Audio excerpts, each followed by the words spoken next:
Selamat pagi, Bapak, Ibu, Saudara sekalian yang kami kasihi di dalam Tuhan Yesus Kristus.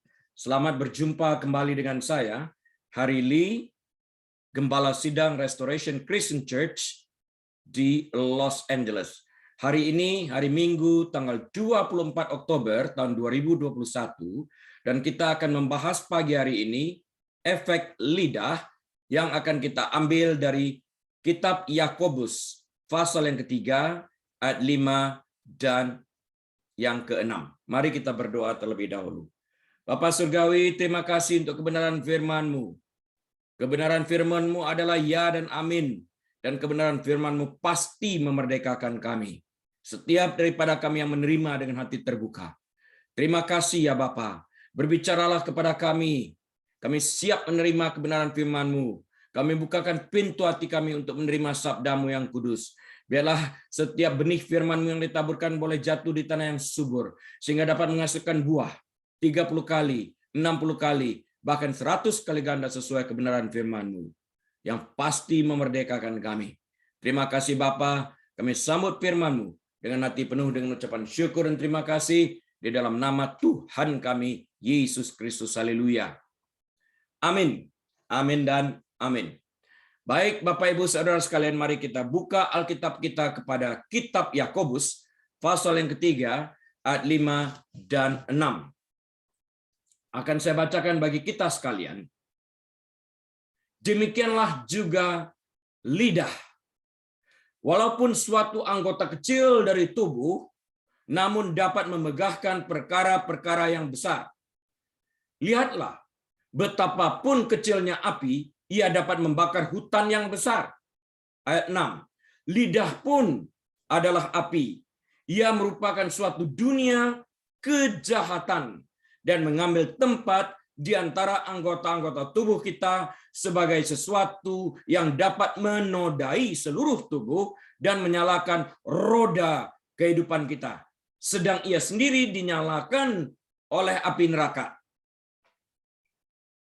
Nah, Bapak Ibu Saudara sekalian, ayat ini menekankan kepada kita bahwa kita memiliki kecenderungan untuk berdosa dalam pembicaraan. Karena dalam banyak kata-kata, menurut Alkitab, terdapat kesalahan.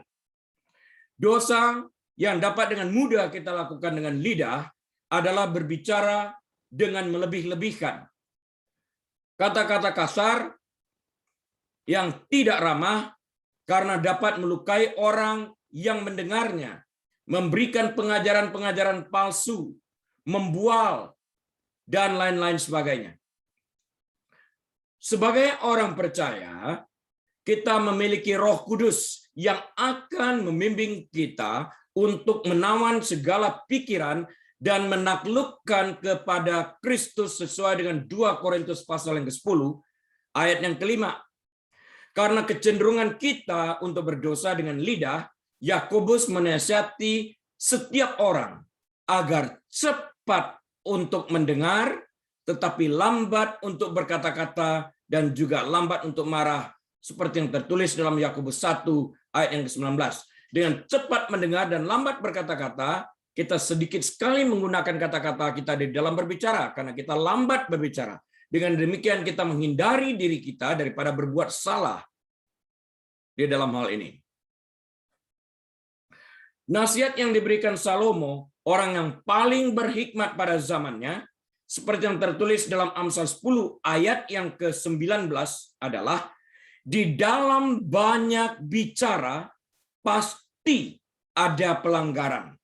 Tetapi siapa yang menahan bibirnya berakal budi. Siapa yang mengatuk bibirnya berakal budi. Siapa yang menutup mulutnya berakal budi. Demikian bunyi firman Tuhan. Artinya, cepat mendengar dan lambat berkata-kata dan juga lambat marah, seperti yang tertulis dalam kitab Yakobus 1 ayat 19 yang barusan kita baca bersama-sama ini, akan menolong kita keluar dari permasalahan yang mungkin dapat timbul karena banyaknya kata-kata yang kita ucapkan.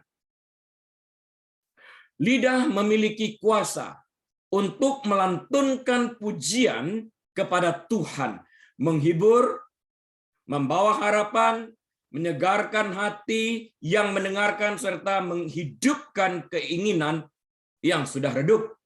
Namun lidah pada saat yang sama juga dapat mengeluarkan kata-kata kutukan, kata-kata yang tidak memberikan harapan, yang bersifat mematikan, membakar, serta menyebarkan kabar fitnah, menghancurkan kehidupan orang lain, membunuh karakter orang lain dengan kata-kata fitnah, mempengaruhi pikiran orang lain dengan cara memanipulasikan, dan lain-lain sebagainya.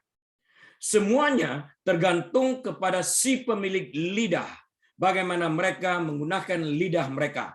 Dengan demikian, lidah dapat dipergunakan sebagai senjata untuk membangun atau untuk menghancurkan. Apa kata Alkitab tentang penggunaan lidah ini? Untuk mendapatkan jawabannya, mari kita baca bersama-sama Amsal pasal yang ke-18, ayat yang ke-21, dan temukan jawaban di dalam Amsal 18 ayat 21 ini. Akan saya baca bagi kita bersama-sama. Hidup dan mati dikuasai lidah. Siapa suka menggemakannya akan memakan buahnya.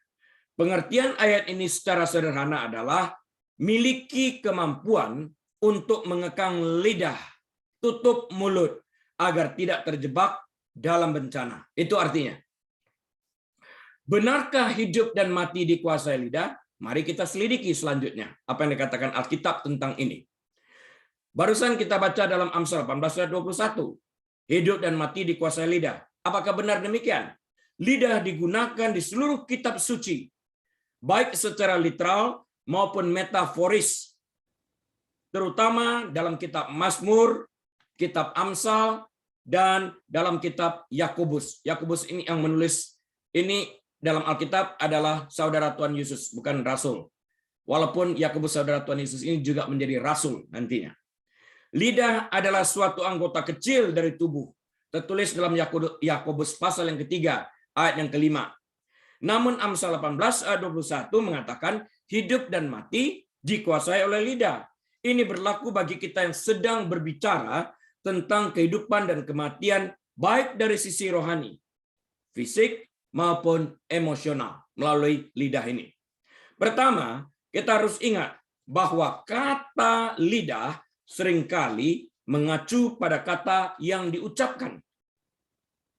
Jaga lidah, artinya jaga kata-kata, jaga perkataanmu, jaga lidahmu. Maksudnya seperti itu.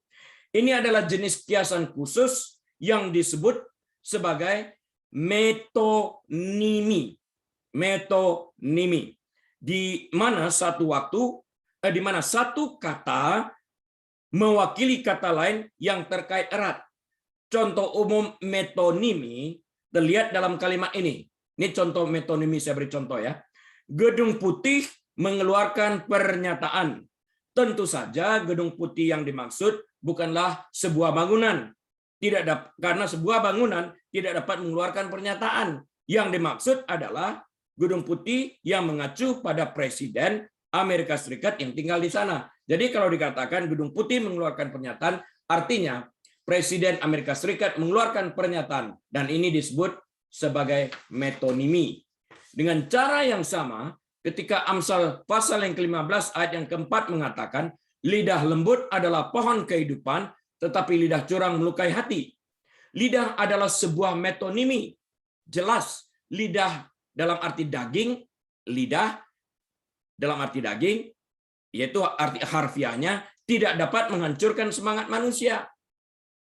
Tetapi kata-kata yang dihasilkan lidah dapat menghancurkannya. Karena itu dikatakan orang, jaga lidahmu, jaga kata-katamu, karena kata-kata dapat membangun atau menghancurkan kehidupan seseorang. Artinya kata-kata yang dipergunakan dapat membangun, sekali lagi, dan juga dapat menghancurkan semangat orang yang mendengarnya. Karena kata-kata yang diucapkan lidah berasal dari luapan hati. Kata-kata yang baik, kata Alkitab, kata-kata yang baik berasal dari perbendarahan hati yang baik, dan kata-kata yang buruk berasal dari sikap hati yang buruk. Itu tertulis dalam Matius pasal yang ke-12 ayat yang ke-35. Nah, saya jelaskan sedikit metonimi ini. Metonimi merupakan bentuk ungkapan perlambangan. Metonimi itu ada perlambangan. Jadi seperti gedung putih berkata. Jadi maksudnya Presiden Amerika Serikat berkata. Selain metafora yang sering digunakan oleh penutur bahasa dalam bahasa kesehariannya, berkomunikasi secara metonimis meniscayakan kehadiran dua konsep yang saling bertalian, sehingga manakala satu konsep dikomunikasikan, muncul konsep lain yang menjadi acuannya. Gedung putih yang menjadi acuannya adalah Presiden Amerika Serikat. Kira-kira begitu. Nah, maksud hidup dan mati dikuasai lidah dalam arti rohaninya adalah apa yang diucapkan lidah kita memiliki implikasi abadi kalau kita menilai dari sisi rohani. Karena kata-kata yang diucapkan mengungkapkan apa yang ada dalam hati kita. Ini akan memberikan implikasi abadi. Yesus berkata, orang yang baik, dengarkan baik-baik, orang yang baik, kata Tuhan Yesus, mengeluarkan hal-hal yang baik dari perbendaraannya yang baik, dan orang-orang yang jahat mengeluarkan hal-hal yang jahat dari perbendaharaan yang jahat, seperti yang tertulis dalam Matius 12 ayat 35. Kalau orangnya baik, hatinya baik, kata-kata yang keluar pun penuh berkat, kata-kata yang keluar pun penuh kebaikan bagi kehidupan orang lain. Tapi kalau orang itu jahat, mulutnya dapat menampilkan sesuatu yang manis, tapi hatinya jahat. Suatu saat akan keluar kata-kata yang jahat dari hati yang jahat ini. Ini dikatakan oleh kitab Injil Matius 12 ayat 35. Yesaya, Nabi Yesaya maksudnya, menempatkan kata-kata setara dengan tindakan untuk menunjukkan hati yang penuh dosa. Yesaya 59 ayat 2-3. Manusia harus mempertanggungjawabkan pada hari penghakiman untuk setiap kata ceroboh yang mereka ucapkan, seperti yang terdapat di dalam Injil Matius pasal yang ke-12 ayat yang ke-36. Di dalam dan dari diri kita sendiri, kita sama sekali tidak dapat menjinakkan lidah. Karena lidah adalah sesuatu yang buas, yang tak terkuasai, dan penuh racun yang mematikan. Tadi telah kita baca dalam Yakobus 3:8. Lidah yang terkendali adalah tanda dari karya Roh Kudus yang bekerja di dalam kehidupan kita, yang memampukan kita untuk mengontrol lidah kita. Selain menerima penebusan Yesus di kayu salib, kita akan dihakimi menurut perkataan kita. Jadi kita harus berhati-hati dalam apa yang kita ucapkan.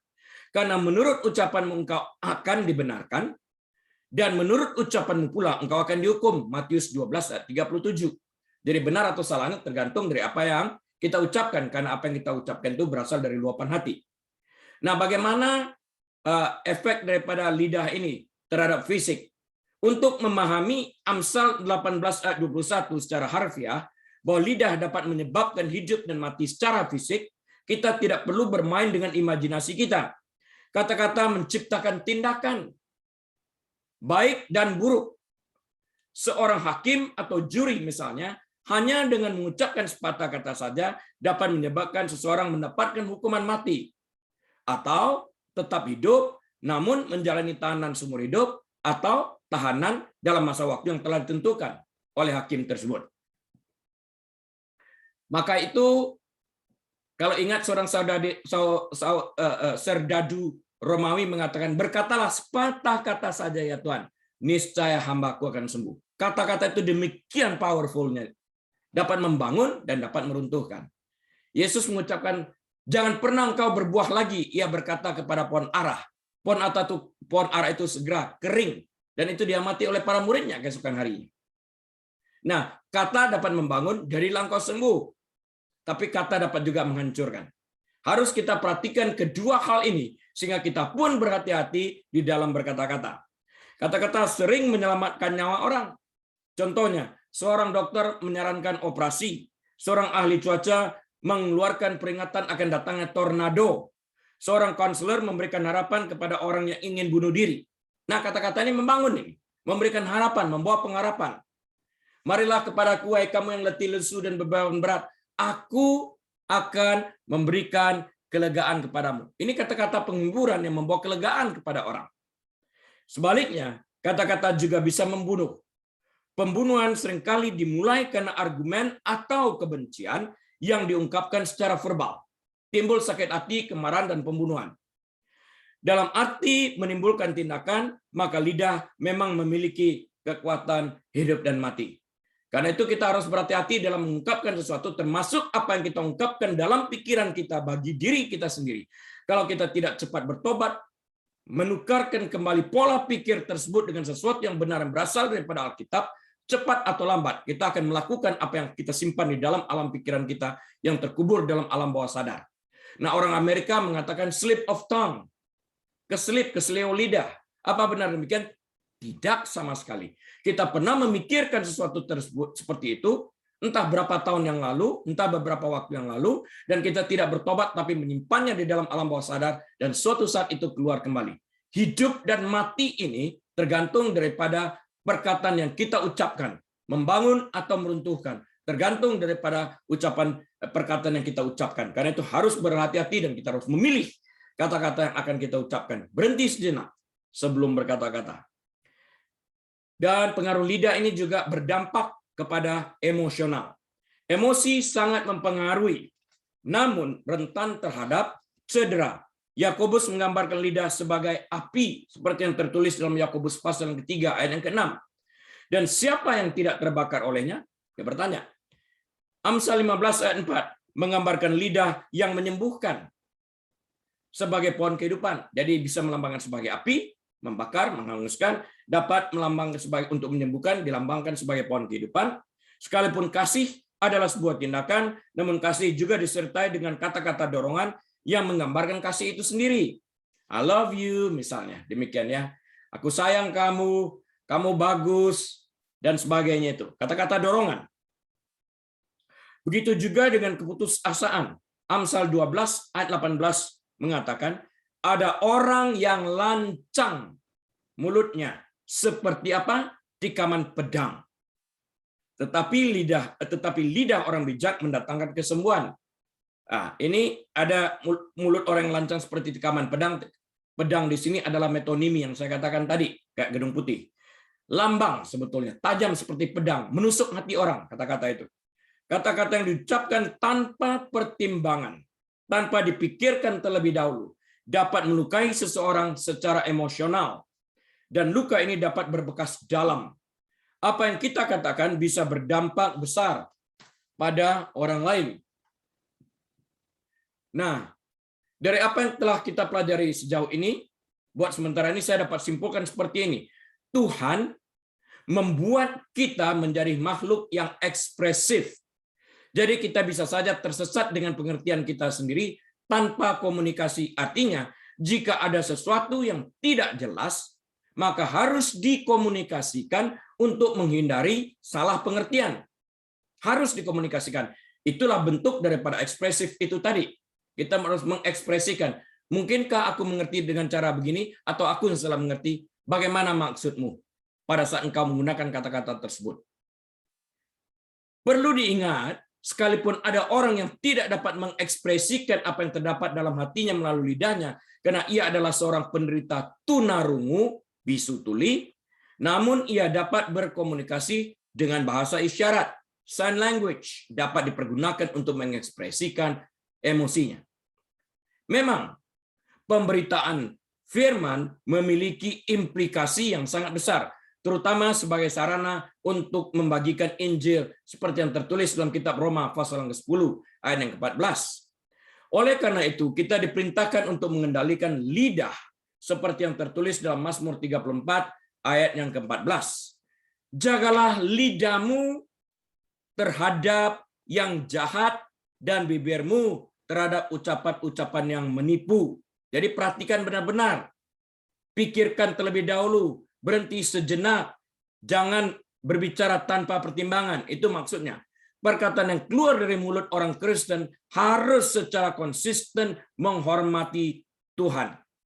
Yakobus pasal yang ketiga, ayat 9 dan 10 mengatakan, dengan lidah kita memuji Tuhan Bapa kita. Dan dengan lidah kita mengutuk manusia yang diciptakan menurut rupa Allah. Ayat yang ke-10. Dari mulut yang satu keluar berkat dan kutuk. Hal ini, saudara-saudaraku, tidak boleh demikian terjadi. Dari hati yang sama keluar benci, tapi juga keluar kasih sayang. Manusia satu membunuh, tapi juga mencintai. Bagaimana ini mungkin terjadi? Sedangkan pada Kristus itu hanya ada satu, tanpa dipengaruhi oleh faktor eksternal, cuma ada kasih. Dia tidak ada yang lain di dalam hatinya. Cuma satu. Jadi pada waktu kita berdoa ingin sama seperti Yesus, juga ingin sama dalam menilai apa yang dikerjakannya dan melakukan seturut apa yang kita doakan tersebut. Sekalipun kita jatuh bangun, tapi kita harus mau berusaha untuk melakukan itu. Untuk dapat melakukan hal ini, kita harus sungguh-sungguh belajar bagaimana caranya untuk menjinakkan lidah kita. Mengapa menjinakkan lidah itu begitu sulit? Karena kita dipengaruhi oleh banyak faktor dalam kehidupan kita ini. Kemarahan kita. Sehingga kita lupa sesaat dan mengucapkan kata-kata yang kita sesali setelah kita ucapkan dalam jarak perbedaan waktu 10 second dapat menimbulkan penyesalan. Konsep menjinakkan lidah ditemukan dalam Yakobus 3, di mana Allah menyatakan melalui Rasul Yakobus. Rasul Yakobus ini maksudnya adalah saudara Tuhan Yesus yang menuliskan kitab Yakobus ini. Tertulis dalam Yakobus 3:8. Sekali lagi kita baca. Tidak seorang pun yang berkuasa menjinakkan lidah. Artinya kita membutuhkan Roh Kudus untuk menjinakkan lidah kita. Pembicaraan panjang lebar tentang lidah dalam bab ini, dalam kitab Yakobus ini, pasal yang ketiga, meyakinkan sekaligus mencerahkan. Meyakinkan dan sekaligus mencerahkan. Di antara hal-hal yang diungkapkan bab ini tentang lidah, lidah adalah suatu anggota kecil dari tubuh, namun dapat memegahkan perkara-perkara yang besar. Yakobus 3:5 tadi. Dan dalam Yakobus 3:6 dikatakan lidah pun adalah api. Ia merupakan suatu dunia kejahatan dan mengambil tempat di antara anggota-anggota tubuh kita sebagai sesuatu yang dapat menodai seluruh tubuh dan menyalakan roda kehidupan kita, sedang ia sendiri dinyalakan oleh api neraka. Ya, lidah bisa api, bisa juga pohon kehidupan. Nah, ada sesuatu yang menarik yang dikatakan dalam Yakobus pasal yang ketiga, ayat yang ke-7 yang berbunyi sebagai berikut. Semua jenis binatang liar, burung-burung, serta binatang-binatang menjalar dan binatang-binatang laut dapat dijinakkan dan telah dijinakkan oleh sifat manusia. Tetapi tentang lidah itu sendiri, Yakobus 3:8 mengatakan secara tegas, tidak seorang pun yang berkuasa menjinakkan lidah. Ia adalah sesuatu yang buas, yang tak terkuasai, dan penuh racun yang mematikan. Jika kita tidak berkuasa untuk menjinakkan lidah kita, lantas siapa yang memiliki kuasa untuk menjinakkannya? Jawabannya sudah barang tentu Roh Kudus. Dan kita harus mau bekerja sama dengan Roh Kudus yang memberikan dorongan kepada kita untuk memampukan kita mengontrol lidah kita, menahan untuk tidak bercakap-cakap. Yesus pun di hadapan Pontius Pilatus seringkali dia diam 1000 bahasa tanpa mengungkapkan sesuatu apapun. Ketika Adam berdosa, Tuhan memperhitungkan dosa itu kepada umat manusia. Jadi, apakah kita mau percaya atau tidak? Setiap manusia dilahirkan dengan hati dan sifat dosa yang jahat. Roma 3 ayat 10-18. Kita seringkali bersembunyi di dalam kejahatan diri kita masing-masing tanpa mencari Allah.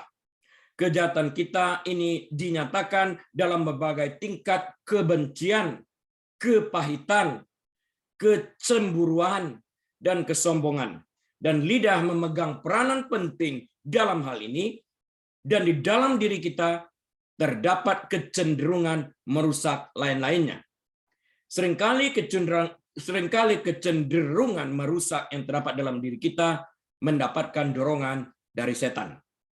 Nah, kita harus mengizinkan Roh Kudus mengambil alih sehingga kita taat dan mendapat mendisiplinkan diri kita sesuai dengan pimpinan Roh Kudus untuk melakukan sesuatu yang disarankan kepada kita.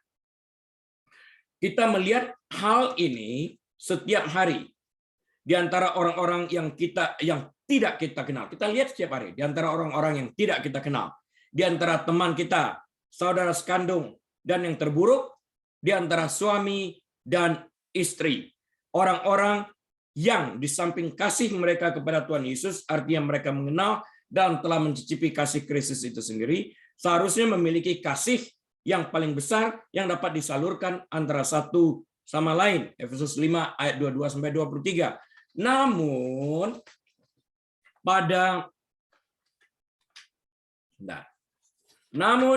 pada kenyataannya kejahatan yang merusak yang berasal dari lidah sering ditemukan di antara orang-orang yang mengaku sebagai pengikut Kristus.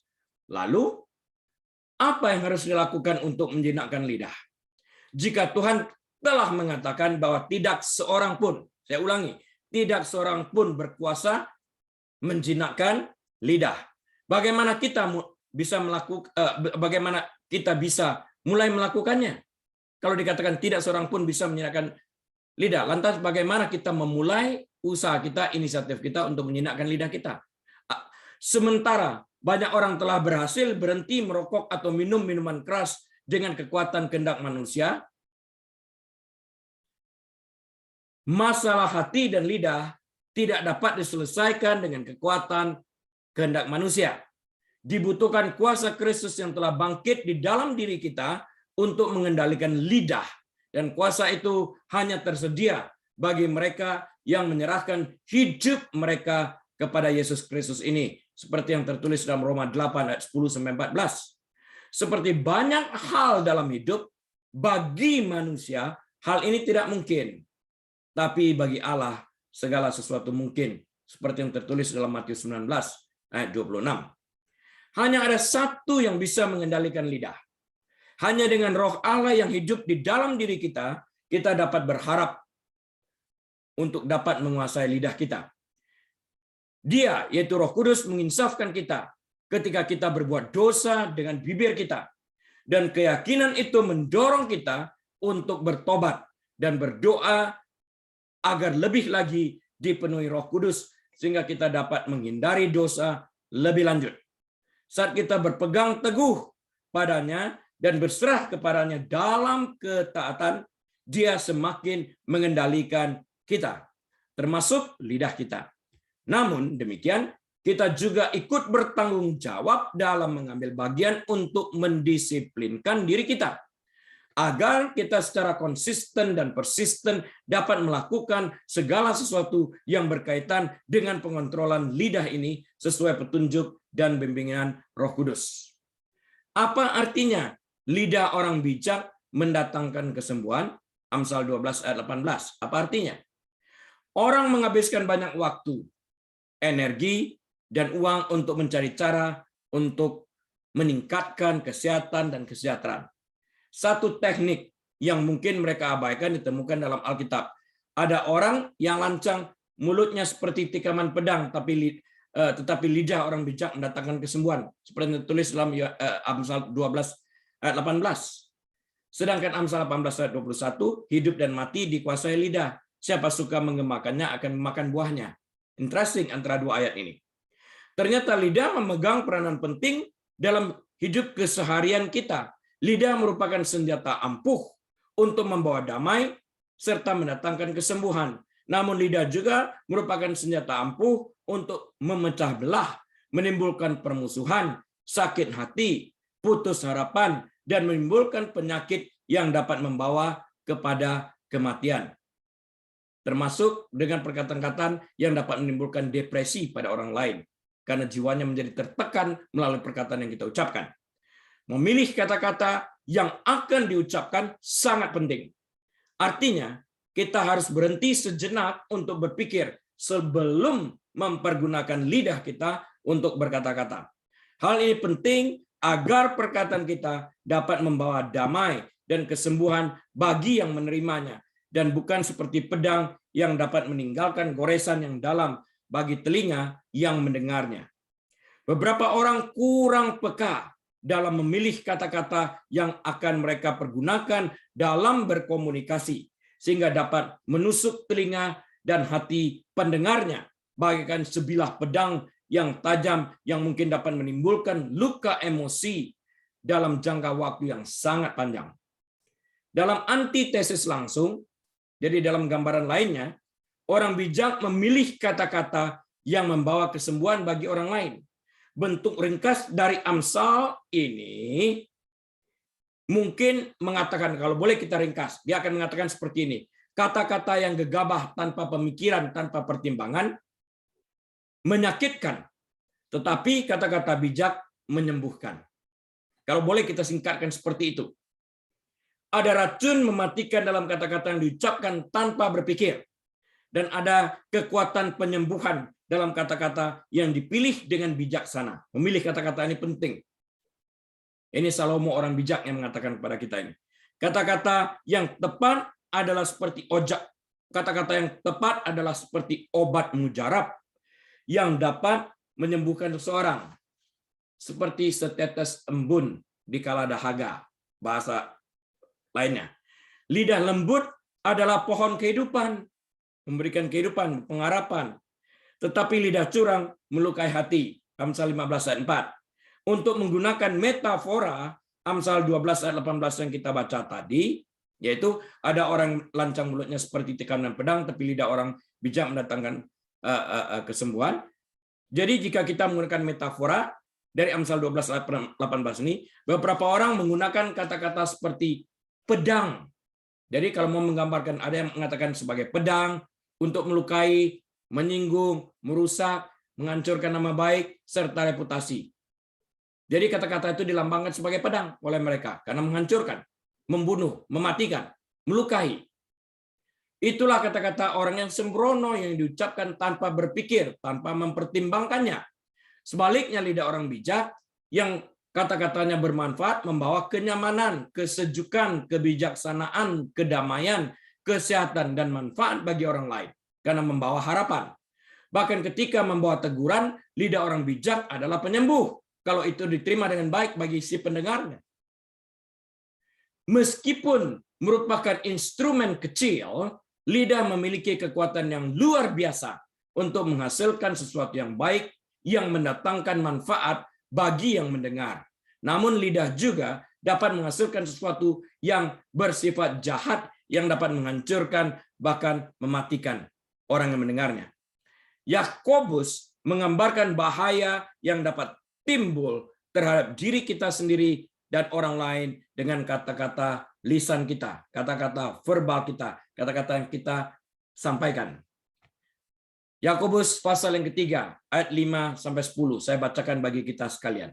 Demikian juga lidah, walaupun suatu anggota kecil dari tubuh, namun dapat memegahkan perkara-perkara yang besar. Lihatlah, betapapun kecilnya api, ia dapat membakar hutan yang besar. Lidah pun adalah api, ia merupakan suatu dunia kejahatan dan mengambil tempat di antara anggota-anggota tubuh kita sebagai sesuatu yang dapat menodai seluruh tubuh dan menyalakan roda kehidupan kita. Sedangkan ia sendiri dinyalakan oleh api neraka. Ayat 7. Semua jenis binatang liar, burung-burung, serta binatang-binatang menjalar dan binatang-binatang laut dapat dijinakkan dan telah dijinakkan oleh sifat manusia. Ayat 8. Tetapi tidak seorang pun yang berkuasa menjinakkan lidah. Ia adalah sesuatu yang buas, yang tak terkuasai, dan penuh racun yang mematikan. Ayat 9. Dengan lidah kita memuji Tuhan, Bapa kita, dan dengan lidah kita mengutuk manusia yang diciptakan menurut rupa Allah. Ayat 10. Dari mulut yang satu keluar berkat dan kutuk. Mulut satu keluar berkat dan kutuk. Nah, hal ini saudara-saudaraku tidak boleh demikian terjadi.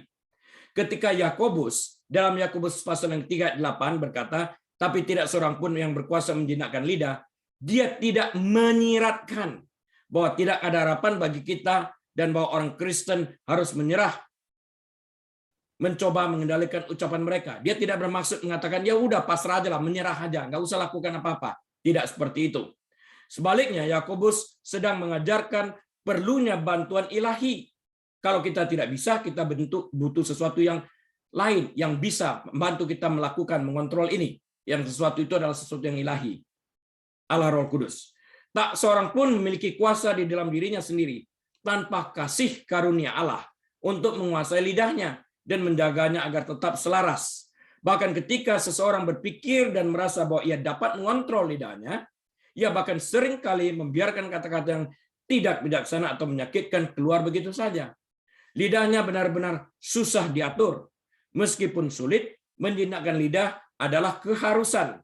Yakobus 1 ayat 26 mengatakan, jikalau ada seseorang menganggap dirinya beribadah, tetapi tidak mengekang lidahnya, tidak mengontrol lidahnya, tidak mengatupkan bibirnya untuk tidak berbicara, maka ia menipu dirinya sendiri, maka sia-sialah ibadahnya. Pentingnya lidah. Orang-orang yang percaya kepada Yesus Kristus dipanggil untuk menjadi bijaksana. Bagaimanapun, lidah orang bijaklah yang mendatangkan kesembuhan. Dan kita harus berusaha keras untuk menggunakan kata-kata yang membawa kehidupan dan kesembuhan daripada kutukan dan kematian. Ucapkanlah kata-kata yang membawa pengharapan. Ucapkanlah kata-kata yang memberikan kehidupan bagi telinga yang mendengarnya. Yakobus 3 ayat 2-4 mengatakan, sebab kita semua bersalah dalam banyak hal.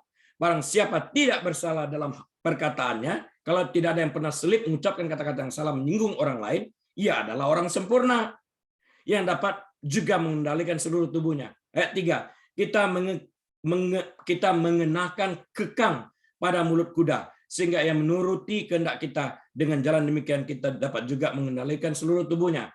Ayat 4, dan lihatlah saja kapal-kapal, walaupun amat besar dan digerakkan oleh angin keras, namun dapat dikendalikan oleh kendali yang amat kecil, menurut kehendak jurumudi. Nah, jika kita berkata kita dapat mengontrol lidah kita sehingga kita tidak pernah menyakiti siapapun sekalipun, tidak satu kali pun dalam kehidupan ini, kita adalah seorang pembohong. Kita pernah dan pasti telah pernah menyakiti hati orang dan akan melakukannya lagi sampai kita bertemu Tuhan. Untuk memiliki lidah orang bijak yang mendatangkan kesembuhan, orang percaya harus bergantung pada kuasa dari Roh Kudus. Dengan bantuan Roh Kudus, kita akan mampu memperoleh kemenangan atas kejahatan mengerikan yang dapat dihasilkan oleh kata-kata yang diucapkan dengan sembarangan tanpa berpikir, yaitu kata-kata jahat yang keluar dari mulut kita. Sementara kemenangan sempurna atas dosa tidak mungkin dalam hidup ini, tetap aja kita jatuh dalam dosa. Sempurna, tidak lakukan dosa sama sekali semasa hidup, tidak mungkin. Namun, kemenangan yang signifikan tidak hanya mungkin terjadi, tetapi juga esensial. Roma 6 serta Roma 8 ayat 2-3 ya, ada di sana semuanya ditulis. Ibrani 7 ayat 25, 1 Petrus 2 ayat 24, Titus 2 ayat 14. Semua ini adalah referensi bagi yang ingin melanjutkan studi mereka tentang lidah ini. Saya ikutkan itu untuk dapat dipelajari. Kita perlu mengingatkan diri kita sendiri untuk berhenti sejenak, berpikir sejenak pada saat kita marah, sehingga kita tidak terburu-buru untuk berkata-kata, karena emosi yang tidak terkontrol dapat membawa penyesalan dalam jangka waktu yang panjang. Karena kata-kata yang diucapkan pada saat emosi yang tidak terkontrol dapat membawa dampak yang buruk bagi yang mendengarnya dan juga bagi yang mengucapkannya. Seseorang dapat membunuh orang lain yang tidak dapat mengontrol lidahnya. Kerugian. Yang satu masuk penjara, yang lain mati. Atau cedera paling tidak. Dua-duanya rugi. Amsal 10 ayat 11 mengatakan, mulut orang benar adalah sumber kehidupan, tetapi mulut orang fasik menyembunyikan kelaliman. Kata-kata sehat yang penuh dengan kedamaian yang mengalir keluar dari mulut kita memiliki kekuatan untuk menyembuhkan dan mengobati mental yang terluka dan mempercepat proses kesembuhan fisik, dan secara spiritual dapat memulihkan seseorang kembali kepada keadaan sehat seperti semula.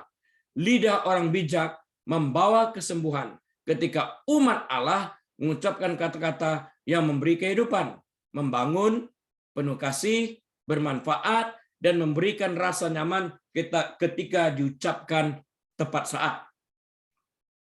Jika kita bijaksana, maka kita akan mencari pertolongan dari Tuhan dalam mengendalikan lidah kita, agar kata-kata kita senantiasa membawa kesembuhan, persatuan, dan kenyamanan bagi yang mendengarnya. Kolose 4 ayat 6 mengatakan, hendaklah kata-katamu senantiasa penuh kasih, jangan hambar, sehingga kamu tahu bagaimana kamu memberikan jawaban kepada setiap orang. Jadi kita harus tahu bagaimana berkata-kata dan sehingga orang mengerti dan kita dapat memberikan jawaban dan pertanggung jawab dalam apa yang dipertanyakan kepada kita. Apa yang Alkitab katakan tentang kuasa dalam perkataan? Kata-kata bukan hanya sesuatu, saya ulang, kata-kata bukan hanya suara yang disebabkan oleh udara yang melewati laring kita. Di sini, kata-kata yang diucapkan memiliki kekuatan nyata. Allah membuat dunia menjadi ada dengan kuasa firman-Nya. Ibrani 11 ayat 3 mengatakan, dan kita diciptakan menurut gambarnya. Dan Alkitab berkata, hidup dan mati dikuasai lidah, bukan? Tadi kita baca dalam Amsal 18 ayat 21. Artinya ada kuasa yang terdapat pada kata-kata yang kita ucapkan. Kata-kata melakukan lebih dari hanya sekedar menyampaikan informasi. Kekuatan kata-kata kita justru dapat membangkitkan atau menghancurkan semangat seseorang, bahkan dapat menimbulkan kebencian dan kekerasan atau memberikan kesembuhan serta kedamaian. Kata-kata tidak hanya memperparah luka emosional yang telah ada, tetapi juga dapat menimbulkannya secara langsung. Kata-kata yang diucapi dengan penuh kebencian, kata-kata yang membakar, kata-kata penghasutan, dan sebagainya ini dapat menghancurkan orang, bahkan suatu bangsa. Dari semua makhluk di planet ini, hanya manusia yang memiliki kemampuan untuk berkomunikasi melalui kata-kata yang diucapkan. Kekuatan untuk menggunakan kata-kata adalah karunia yang unik dan kuat dari Tuhan yang diberikan kepada manusia yang diciptakan segambar dengan Dia. Kata-kata kita memiliki kekuatan untuk menghancurkan dan kekuatan untuk membangun. Tadi di dalam Amsal 12 ayat yang ke-6. Penulis Amsal dalam Amsal 18 ayat 21 mengatakan seperti yang kita baca tadi, hidup dan mati dikuasai lidah, siapa suka mengemakannya akan memakan buahnya. Apakah kita menggunakan kata-kata untuk membangun orang atau menghancurkan orang lain? Kedua-duanya harus kita pertanggungjawabkan di hadapan Tuhan suatu saat. Apakah mereka dipenuhi dengan kebencian? Artinya kata-kata tersebut dipenuhi dengan kebencian atau kasih. Kata-kata tersebut dipenuhi dengan kepahitan atau berkah. Dipenuhi dengan keluhan atau pujian, dipenuhi dengan nafsu atau cinta, dipenuhi dengan kemenangan atau kekalahan. Bagaimana cara kita mengucapkan kata-kata tersebut? Apa isi atau konten daripada perkataan yang kita ucapkan? Apakah membawa berkat, keuntungan, atau kerugian bagi orang lain? Nah, kita harus mempertimbangkan nih, kalau merugikan orang lain, dan kita harus berpikir, kita tidak mau mendengarkan sesuatu yang merugikan, janganlah kita juga melakukannya kepada orang lain. Seperti alat, bahasa atau kata-kata ini dapat digunakan untuk membantu kita mencapai tujuan atau membuat kita terjerumus ke dalam depresi yang berat. Perkataan apa yang kita ucapkan dalam alam pikiran kita kepada diri kita sendiri? Kata membawa membangkitkan semangat kita, harapan kita, atau perkataan yang kita kumandangkan berdengung terus dalam alam pikiran kita ini yang meruntuhkan semangat kita. Pilihannya ada pada kita masing-masing. Selanjutnya, kata-kata tidak hanya memiliki kekuatan untuk membunuh kita, namun kata-kata juga dapat membawa kita kepada kehidupan. Dorongan yang membawa semangat yang baru. Yesus berkata, tetapi aku berkata kepadamu bahwa pada hari penghakiman manusia harus mempertanggungjawabkan setiap kata yang mereka ucapkan dengan ceroboh. Matius 12 ayat 36-37 berkata, tetapi aku berkata kepadamu, setiap kata sia-sia yang diucapkan orang harus dipertanggungjawabkannya pada hari penghakiman. 37. Karena menurut ucapanmu engkau akan dibenarkan, dan menurut ucapanmu pula engkau akan dihukum. Kata-kata sangat penting, karena kita akan memberikan pertanggungjawaban terhadap apa yang kita katakan ketika kita berdiri di hadapan Tuhan Yesus Kristus, Hakim yang adil. Rasul Paulus menulis dalam Efesus 4 ayat 29, janganlah ada perkataan kotor keluar dari mulutmu, tetapi pakailah perkataan yang baik untuk membangun di mana perlu, supaya mereka yang mendengarnya beroleh kasih karunia. Kita bertanggung jawab untuk mengeluarkan kata-kata yang dapat membawa kemuliaan dan kepujian dan kebesaran bagi nama Bapa semata-mata. Dalam perikop ini, Paulus menekankan yang positif daripada yang negatif. Kata Yunani yang diterjemahkan untuk perkataan kotor adalah kata-kata yang tidak bermanfaat, tidak berguna. Berarti kata-kata yang busuk, kata-kata najis. Ini awalnya mengacu pada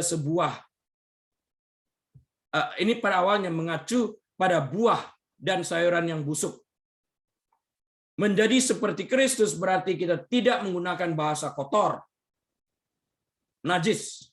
Beberapa alasan yang dikemukakan orang banyak adalah bahwa banyak orang saat ini berpikir bahwa menggunakan humor vulgar, lelucon kotor, dan bahasa kotor adalah maco atau sebuah kebebasan. Tetapi pembicaraan semacam ini tidak memiliki tempat dalam kehidupan seorang Kristen. Paulus melanjutkan, tetapi pakailah perkataan yang baik untuk membangun. Perkataan yang baik untuk apa? Tujuannya membangun di mana perlu supaya mereka yang mendengarnya beroleh kasih karunia. Ini mengingatkan pada kata-kata Paulus kepada jemaat di Kolose.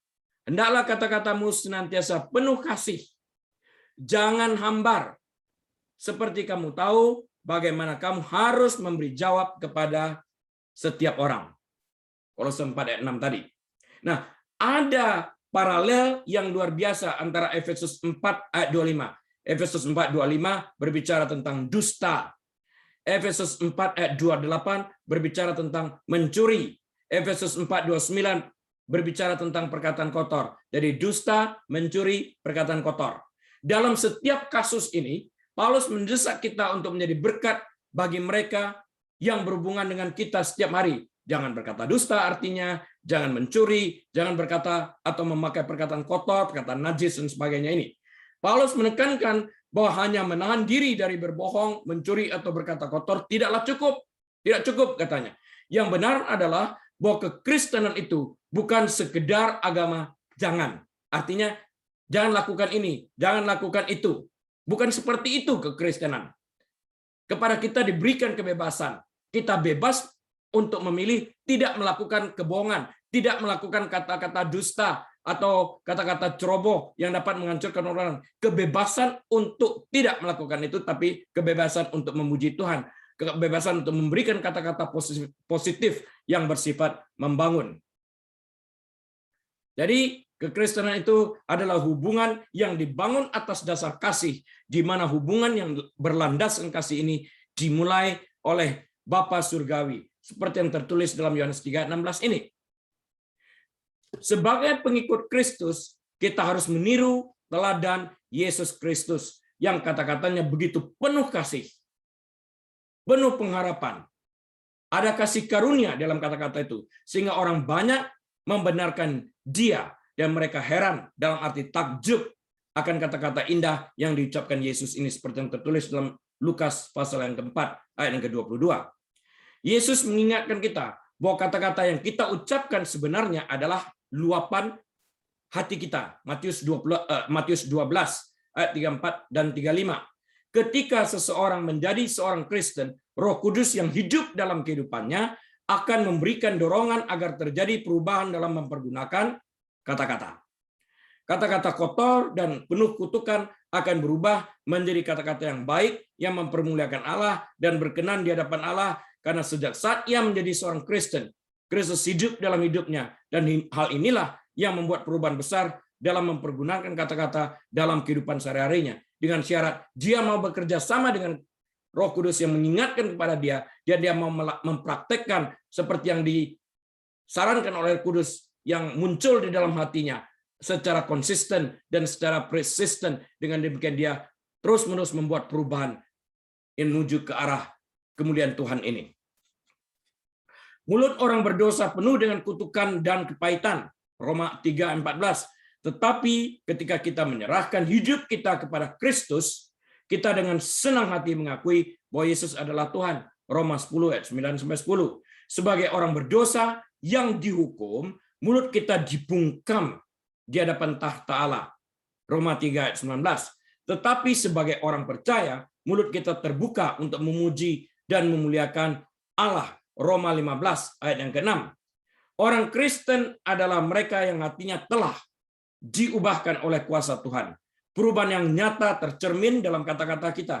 Ingatlah, sebelum kita diselamatkan, kita hidup dalam kematian rohani. Efesus 2, 1-3. Paulus menggambarkan orang yang mati dalam dosa, kerongkongan mereka seperti kuburan yang ternganga. Perkataan kita penuh berkah ketika hati kita dipenuhi dengan berkah. Jadi meluap dari hati kita ini, kita ucapkan kata-kata berkah. Jadi jika kita mengisi hati kita dengan kasih Kristus, hanya kebenaran dan kemurnian Allah yang bisa keluar dari mulut kita. Sebagai summary-nya adalah sebagai berikut. Rasul Petrus berkata dalam 1 Petrus 3 ayat yang ke-15, tetapi kuduskanlah Kristus di dalam hatimu sebagai Tuhan, dan siap sedialah pada segala waktu untuk memberi pertanggungan jawab kepada tiap-tiap orang yang meminta pertanggungan jawab dari kamu tentang pengharapan yang ada padamu. Tetapi haruslah dengan lemah lembut dan hormat. Biarlah kuasa kata-kata kita dipakai Tuhan untuk memanifestasikan kekuatan iman kita. Bersiaplah untuk memberikan alasan mengapa kita mengasihi Tuhan, kapanpun, kepada siapapun. Dan sebagai closing statement saya sampaikan sebagai berikut. Kata-kata kita harus menunjukkan kuasa kasih karunia Allah. Dan karakter kita harus menunjukkan berdiamnya Roh Kudus dalam hidup kita. Dan semuanya ini harus nyata dan terlihat oleh orang-orang di sekitar kita. Semoga Tuhan memampukan kita untuk menggunakan kata-kata kita sebagai alat kasih dan anugerah keselamatannya. Amin. Mari kita berdoa. Ya Bapa yang rahimi, kami mengucapkan syukur dan terima kasih atas kebenaran firman-Mu yang telah ditaburkan. Biarlah setiap benih firman ini boleh jatuh di tanah yang subur, sehingga boleh menghasilkan buah 30 kali, 60 kali, bahkan 100 kali ganda. Dan biarlah kami boleh menjadi pelaku kebenaran firman-Mu ya Tuhan. Tolong kami. Jemaat yang dikasihi Tuhan, mari buka hati kita dan angkat kedua tangan kita. Terimalah berkat daripada Bapa Surgawi. Biarlah Bapa Surgawi menyinari wajahnya di antara kita sekalian. Biarlah Bapa Surgawi membimbing kita ke air yang tenang. Membaringkan kita di padang berumput hijau, bahkan menyediakan makanan bagi kita di hadapan lawan kita, serta mengurapi kepala kita dengan minyak, sehingga piala kita penuh melimpah. Biarlah Bapa Surgawi membuat engkau menjadi kepala bukan ekor, naik dan tidak pernah turun. Diberkatilah engkau saat engkau masuk, diberkatilah engkau saat engkau keluar, diberkatilah bakulmu, diberkatilah tempat adonanmu, diberkatilah kandunganmu. Apa saja yang kau kerjakan, Tuhan membuat berhasil. Dan biarlah kita membuka lembaran waktu kita ini dengan hikmat marifat dari Bapa Surgawi. Damai sejahtera dari Tuhan Yesus Kristus dalam persekutuan yang manis dan indah bersama Tuhan Allah Roh Kudus. Saat ini, bahkan sampai selama-lamanya, Tuhan Yesus datang kali keduanya, menjemput kita semua yang percaya kepadanya. Dan semua kita yang percaya dan menerima berkat berkata, amin. Baik, Bapak Ibu Saudara sekalian, sampai berjumpa kembali minggu depan atas seizin Tuhan. Tetap sehat, jalankan protokol kesehatan, dan rajin berdoa serta membaca firman Tuhan. Tuhan Yesus memberkati.